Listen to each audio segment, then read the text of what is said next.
एक दफा की जिक्र है। एक छोटा सा बच्चा था जिसका नाम अहमद था। अहमद को डॉग्स बहुत पसंद थे, लेकिन उसके पास अपना डॉग नहीं था। उसकी अम्मा उससे कहती रहती थी, जब तुम बड़ा हो जाओगे और जब तुम अपनी देखभाल कर सकोगे, तब हम तुम्हें कुत्ता दे देंगे। एक दिन अहमद के गांव में एक बहुत प्यारा सा कुत्ता आया। उसका नाम टॉमी था।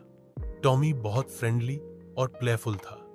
अहमद ने देखा कि टॉमी किसी के साथ खेल रहा था, लेकिन उससे ज्यादा वह अहमद के आस पास रहता था। अहमद ने टॉमी को देखा और सोचा, काश मैं इसे अपना डॉग बना सकूं।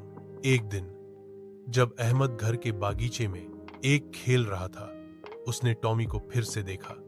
टॉमी ने अपने प्यार भरे आंखों से उसे देखा और फिर अपने पास बुला लिया। अहमद ने खुशी से उसे पाल लिया और दोनों का दोस्ती का सिलसिला शुरू हो गया। हाँ, टॉमी अहमद के साथ हर जगह जाता था।